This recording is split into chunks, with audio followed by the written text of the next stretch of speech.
J'ai une autre question de Angéline. Le fait que les personnes interviewées soient au courant que leurs expressions sont analysées, est-ce que ça pourrait pas fausser leur comportement? Et peut-être que Gaëlle peut nous éclairer là-dessus.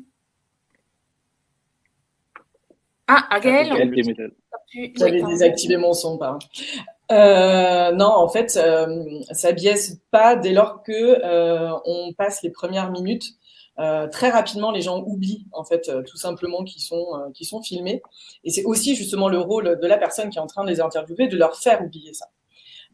Et ce qui est vraiment passionnant, et ce que moi j'ai pu constater, pour vous donner un autre exemple très concret, j'ai fait il y a pas très longtemps une étude avec des personnes qui étaient plutôt des ingénieurs et qui ont une façon très neutre d'adresser en fait les informations.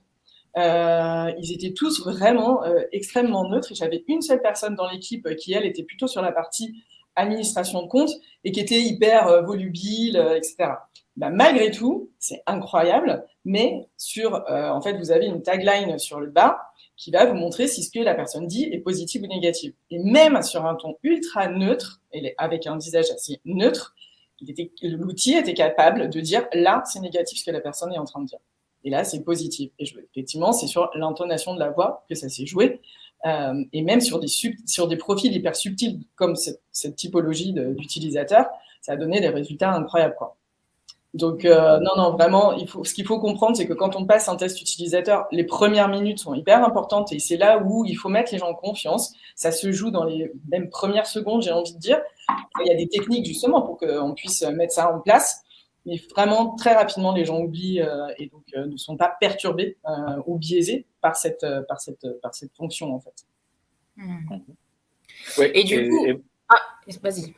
Je voudrais simplement ajouter une petite chose, c'est que comme Gaël disait, comme les process d'entretien d'utilisateurs ils sont ancrés avec des techniques de psychologie cognitive et de psychologie comportationnelle, il y a un moment dans lequel, quand l'utilisateur il commence à parler par rapport à les questions qu'on lui pose, qui devraient toujours être des questions ouvertes, ça va faire que l'utilisateur, comme chez les psychologues, on oublie qu'on est là et on accède à l'inconscient, et c'est l'inconscient qui prend les relais et qui commence à simplement laisser sortir d'une façon naturelle ces sentiments. C'est pour ça que cette conversation, comme Gaël disait au début, c'est super important de les rassurer, mais c'est super important de simplement poser des questions ouvertes et pas les guider.